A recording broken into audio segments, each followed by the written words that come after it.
All right, let's do this. This should be a fun one. For our final talk in the growth breakout track, we have two amazing heads of data who formerly worked at Facebook, now lead data teams at two really hot tech companies, Linear and Statsig. Give it up for Tim and Tim. Thanks, Sid.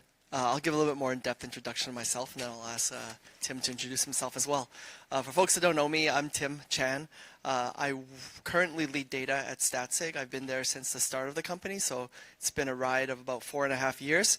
Prior to that, I was a data scientist at Meta, where I worked on gaming products, and I also spent about 1.5 years on building AI voice assistants as well. And then before that, completely different career. I was designing drugs in the biotech industry. That is really, really hard.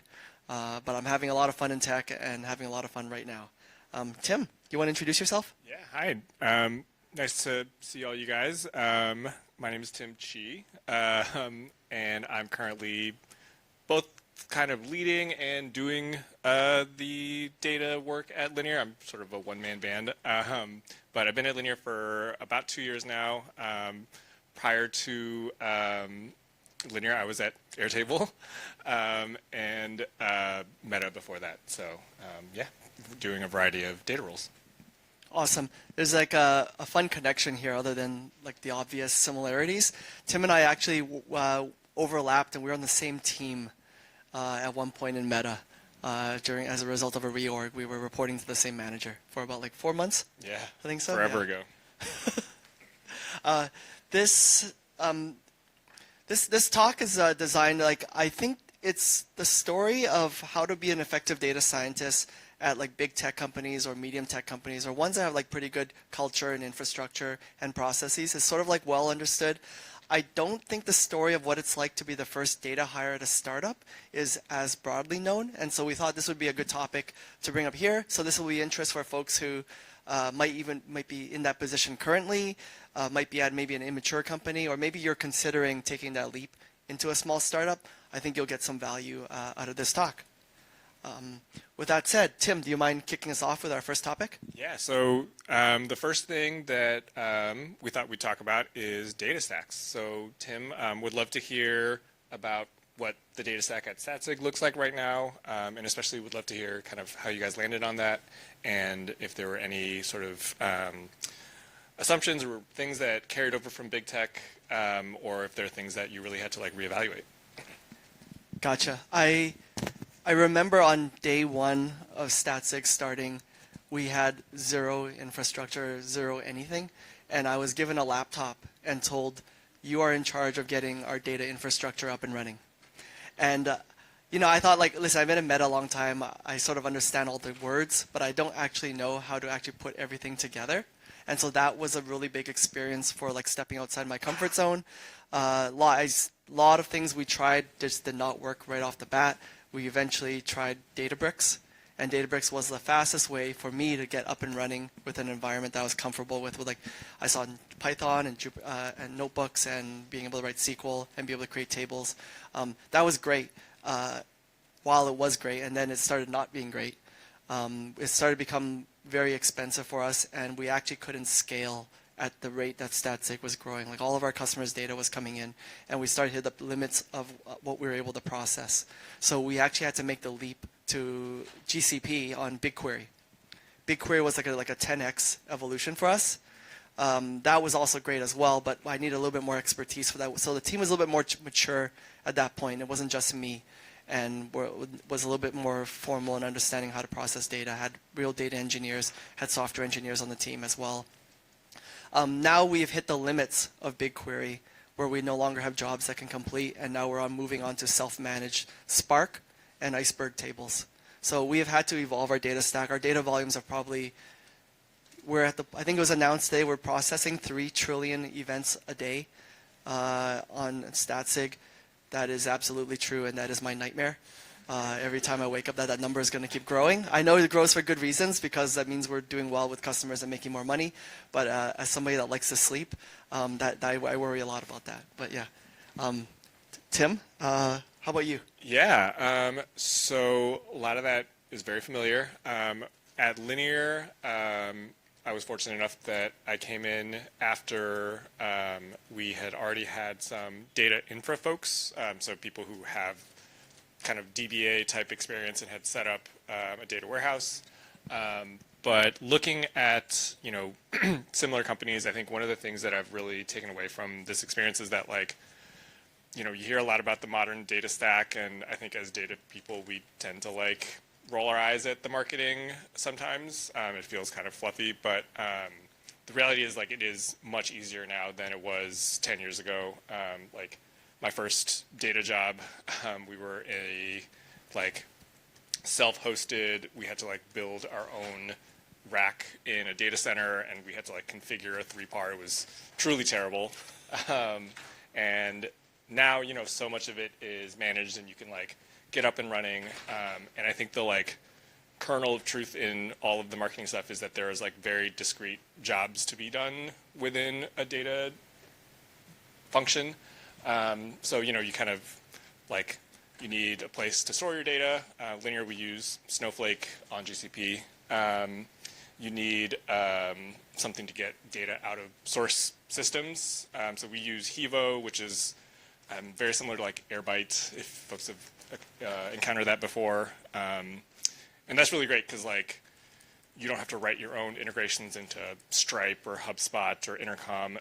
A lot of those places, they have connectors built in. You just kind of, it's really just like through a GUI, and you can just like turn that stuff on and get all of that additional data into your data warehouse.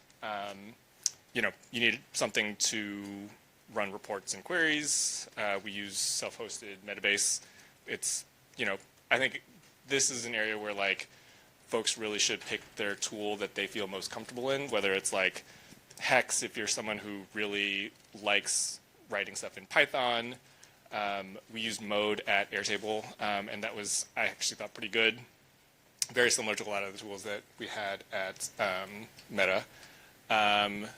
And, ultimately that should be something that I think like the data person is a strong advocate for, and like whatever is most comfortable for them, whatever they feel like they can get up to speed quickest is probably more or less the like best decision making criteria. Yeah, and then like, you need something to push data back out into your like downstream integrations, and also to like create like cleaned up managed tables. We use dbt for that. That's also, I think, very like standard.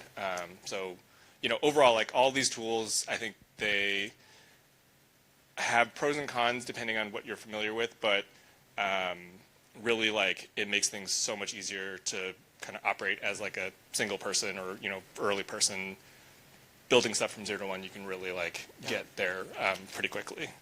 I'll echo that. Like the modern data stack has made everything plug and play, and things are already built, and they're pretty decent. And when the name of the game when you are the first data person is speed, you just want to get something up and running. I wouldn't overthink it and get to like, don't think about your problems a year or two from now. You just want to get something up and running and working for your current problems. So. Yeah, 100%. And if you're, for the non-data folks who are maybe more on the like product or founder side, I think starting by just like querying a read replica is like totally fine, or using a tool like PostHog for kind of that lightweight analysis when you're just getting up and running. It works pretty well and it scales pretty far. So that part is really good. Only because he mentioned the PostHog word, you can use Statsig as well. Okay. Okay, you've got your data stack up and running. You've got things working. What can you share? What should you be doing as the first data person, or what is your role now? Yeah, I think this is one of the areas where there's like the biggest difference between working in a big tech company versus, especially like a smaller startup. I think at Facebook, so much of our time and like the platonic ideal of a quarter for a data scientist was like, you identify a problem, you do analysis, you like convince your EPD partners that like this is the thing that you should be doing, and then you can like influence the roadmap. And it's all very like strategic and and high level. And I think at a startup, there's much less data, obviously. So there's less value to that type of work. It's still important, but it's just like not going to be the thing that you spend most of your time on. I think it tends to be much more tactical. So I think in my experience, like the biggest thing that I advocate for is like partner as closely with the GTM teams as possible, like your marketing, sales, finance folks, and do a lot of the like tactical work basically. So like setting up integrations to make sure that they like have the data they need in your CRM to find customers, stitching together your intercom data and your outreach data so that they can have like a holistic picture of what is this prospect actually doing. It's all stuff that I think at a larger, on a larger data team, data scientists especially are sort of discouraged from doing because it feels more tactical and less strategic. But when you're a small company, that is like super high leverage in my experience, and is also, I think, it has to be done, and you're kind of the only person who can do it in a lot of cases. Like you'll often find yourself as the only technical person on a GTM team, so by default you end up being like the HubSpot administrator as well, like doing HubSpot workflows, which is not an experience that I had prior to this job, but it's definitely something that's high leverage. So yeah, I think that's important. And then as it grows, like doing more reporting and graduating from reporting into like, hey, this is kind of an analysis that's important that we could possibly start doing. So yeah, that's kind of like been my experience. I'm curious about yours. There's a big difference when you move from a big tech company to a small startup. Is there's a tremendous amount of clarity that you get over what's important. I think when I was at Facebook, I spent a lot of time finding problems and having to convince people why this problem was important, and that was like a big part of my job, was influencing and getting people's attention to issues. When you're at a small startup, everyone, it's a lot easier just be aligned, and you just have very much end-to-end clarity on what the business is currently, what you're trying to do, and you do not have to really like draw people's attention to like why your work is important. At the same time, you also know what other people are working on, and I think as Tim sort of mentioned, I will double down on that. You should pay attention to what other people are struggling with, and as just the general data or technical person who's good with numbers, you will often be called in to sort of like jump into some situation that you've never done before, and you'll have to do that. A good example is while all the engineers in the early days of Statsig were trying to get our infrastructure and SDK up and running, and I was the data person that had no data to work with, I was asked to work on our first billing, billing plan. How are we going to make money? What should we be charging for? What will customers be willing to pay? And there's no company that is above the size of like 20 that would ever ask me to do this job, because I'm not at all qualified, but who else was going to do it other than the data person? So you'll get those experiences, just like he said, he's never been a HubSpot administrator. I've never ever made a billing plan, but that is the world you live in when you are the first data hire at a startup. So it's a tremendous opportunity to learn and grow. Also a lot of fun, but you will feel very uncomfortable. Yeah, the scrappiness I think is definitely a thing that is super, universal to those experiences. Like so many things where you just have to like, you don't have this data, you don't have history to draw on to say like these are the features that should be behind, this plan. Like there's so much more of like doing research on like third-party websites or doing things that like I feel like don't generally fall into like the data scope at bigger companies that you kind of end up being responsible for. I also think that like your point about being the connective tissue between different teams is really something that I've experienced, where like oftentimes you're the only person that is attending the sales weeklies and the marketing weeklies and also product weeklies, and so like you end up having a lot of like context across the board that you can help like connect dots, and I think that's like super valuable as a data person. Yep, agree with that. Okay, so something that data people do spend a lot of time with is defining and building metrics. I would love to hear a little bit about your role at Linear and how you guys approach metrics. Yeah, I think famously or infamously, Kari, the Linear CEO, has talked a lot about how we don't do testing and metrics isn't something that we like orient the product around, and that's definitely true from a like product standpoint. But I think as a company, metrics are very important to us. So we keep a close eye on our growth funnels, signups, conversions, ARR, things like that. And I think my experience with this as like a first data person was that metrics are really important to have and to like keep an eye on. The biggest difference between what we do at Linear versus at a bigger tech company is I think there's much less agonizing over like, okay, what is the like precise definition of active user that we should use in order to measure, weekly active users? Should it be a certain number of actions? Should it be just presence? And I think my experience from that is just that like, at the end of the day, it kind of doesn't matter. It's important that you care about active users. The specific definition oftentimes will just like move in tandem regardless of how you define it. They may have different absolute levels, but the trends will be the same, and ultimately the trends are what's important. So keeping it fairly simple, something that anybody at any function can kind of like intuitively understand is really important. And just having it and tracking it, I think, is like the most important aspect of it.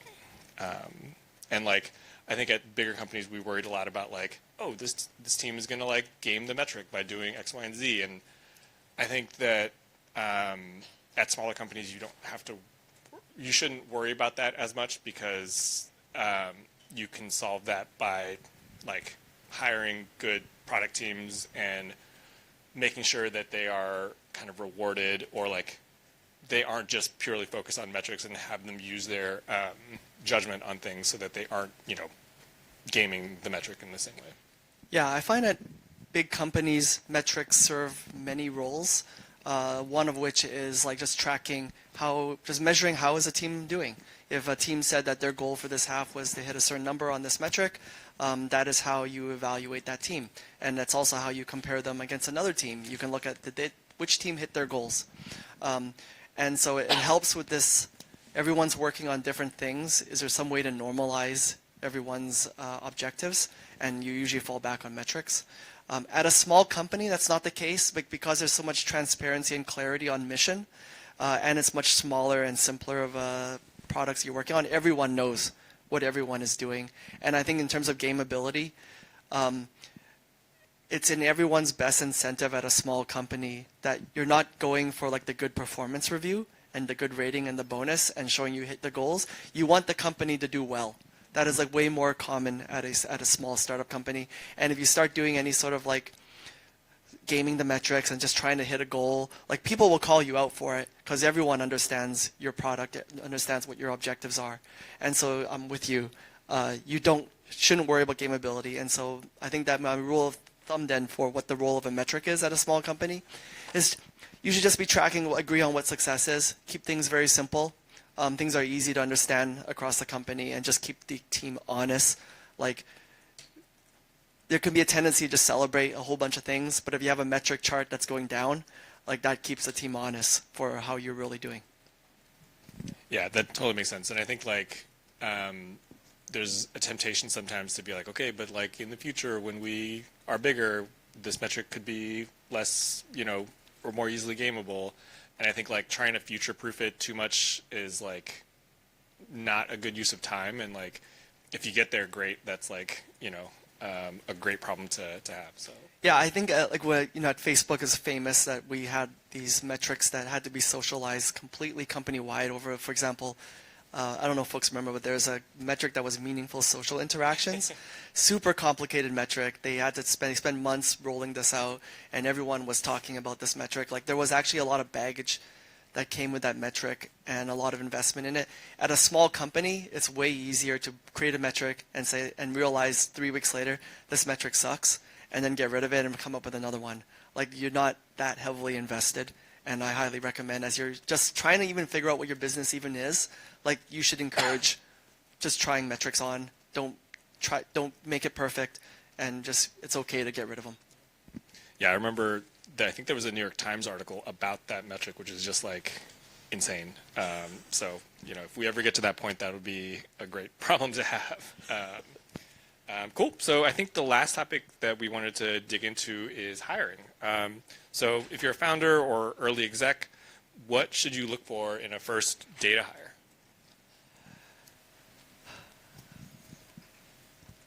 When you're a small company and a really small data team, the stakes are high. You can't afford a bad data hire to be your first hire. In fact, I would even argue if you're a team of 3, the 4th person also cannot be a bad data hire. Like, you don't have that room for error. You also need somebody who embraces the startup mentality. Like, even though I set up a data infrastructure, it was pretty bad. And that first person that came in had to basically accept that was okay at a startup, and that, like, hey, this is actually now your problem as well. Like, you want that mentality of ownership. You want that mentality of, like, being able to be scrappy, being able to, like, understand when a work is good enough, it doesn't have to be perfect. And I think the last thing I would sort of advise is you're looking for generalists. As I sort of mentioned how I worked on the first billing model at Statsig, you're looking for someone who has a mentality of doing things, of producing, like, actual work rather than thinking. Like, you want someone who can roll up their sleeves, try something that they have no idea how to do, but they can figure it out. So folks who are very adaptable, very flexible, quick learners, I think tend to thrive at startups. So more doing and more generalists, in my opinion.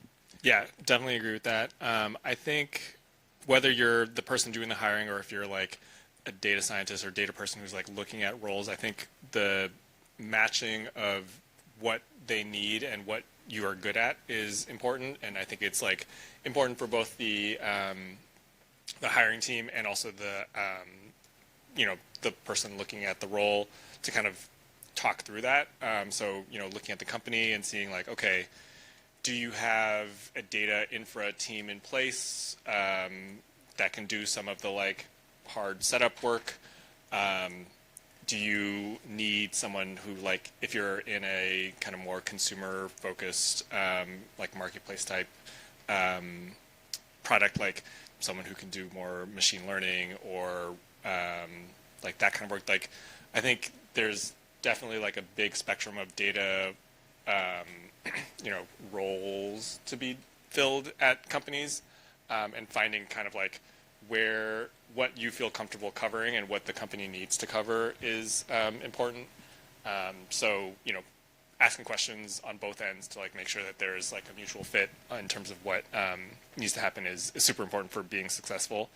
I also think, to your point about like being open to doing a bunch of things and wearing different hats, that is really, really true. And so, having a person who like enjoys kind of the like more soft skills part of their job and being proactive and talking to folks at whatever other teams, I think is like really just a critical part of being like successful early on. Yep, that's all good. I think we're going to close it off this way, and I'm going to ask Tim, what is the biggest surprise you have moving to a startup? Yeah, I think for me, the biggest surprise was definitely how much the autonomy and the flexibility of setting something up from 0 to 1 was both like a gift and a curse. So like day to day, or week to week, I often don't know what is the thing that I'm going to be working on. So there's much less like clarity from like a planning perspective. So that was, somewhat surprising in that like I thought I would love that and it would be great and I'd be able to do all these things and avoid all these mistakes that I felt like existed at companies that I'd worked at previously. And now that I have that autonomy, I'm also like, oh man, I kind of wish I had more structure. And that's true of both like, the stuff that I prioritize and work on week to week, but also like how the data warehouse is built, like how tables are named. So many things that I thought I had like a pretty clear picture on now when I'm like, oh, why is this table named so weirdly? Like I'm the only person to blame. So it's a little bit harder to, offload that responsibility. I can definitely agree with that. There are many artifacts in our data infrastructure which I'm entirely responsible for, and the rest of the team just has to accept like I didn't know how to name tables properly, and that's just like it's all right. I think I think the thing that shocked me the most is like how much of a roller coaster it is at being a startup. I think I would call it like a mix of fear and fun. So in the same way that like a roller coaster kind of scares the bejesus out of you, but it's also kind of fun, is like what a startup is. When you are the first data hire and you are responsible for critical systems, like there's no one else to oversee your work. There's no one else who can guarantee it. Like you are responsible for that, and your company will live and die by like the job you've done. And then for us, like data is our product. And so what keeps me up at night is like, have we computed anything incorrectly? Is there a way that our customers actually might be making the wrong decision based on data we're showing them? And that scares me tremendously, but like it pushes me to be better. And then the worst part is when we do mess up and I have customers yelling at me and I have to own the problem. Like that's my fault. And so that is part of the part that's challenging. I think the second thing that surprises me is because I don't know if you might get this too, but I think because we're a data company, the data needs a face, and I am the person who is like the little bit of the face of like data at Statsig, and so there's a lot of public appearances and LinkedIn posts that I do to kind of evangelize the good work we're doing, and that is not something that data scientists are trained for. So. Yeah, that definitely seems very anxiety-inducing. All right. I don't know, Sid. Should we do a question? Wow, this front row went fast. You want to pick?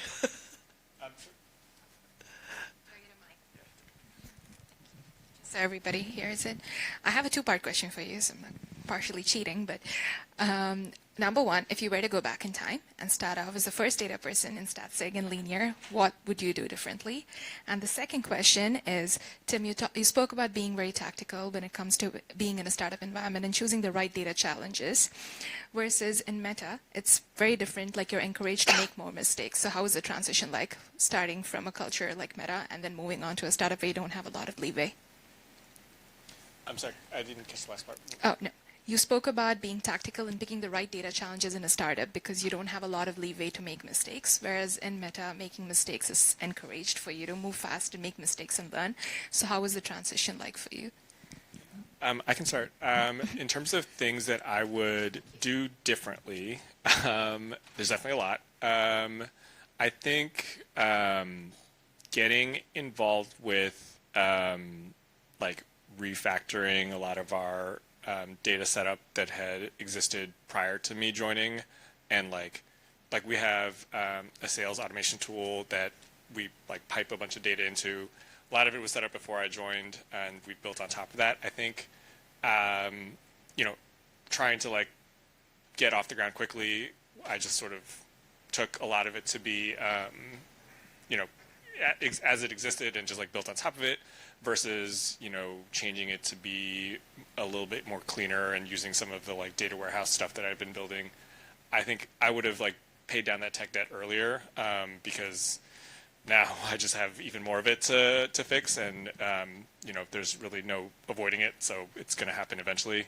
So yeah, doing that, paying down that like initial tech debt early would be high on my list. And then to your question about like leeway to make mistakes, I think actually at a startup it almost feels like there's more.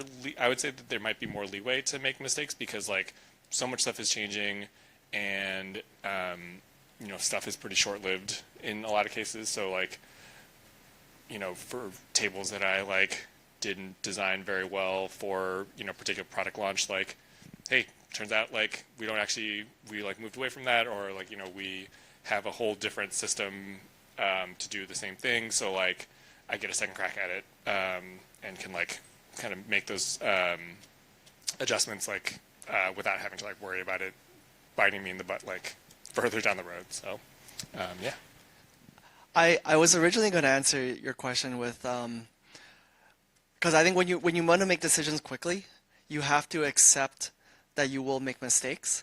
And so part of me was like, I don't know if there was any decision I would necessarily there's plenty of mistakes I made, but I don't know if any of them I would have like necessarily have known or like been able to redo. But I will sort of echo that every time you do make a mistake, or I think maybe I'll echo what he said about tech debt. I find tech debt at a startup catches up on you way faster than at a big company. And so when you do make a mistake, or you've hacked something together to just unblock a project, I kind of wish I paid more attention to that and had gone in and spent and carved out time intentionally to pay down that tech debt. I think it compounds really fast at a startup.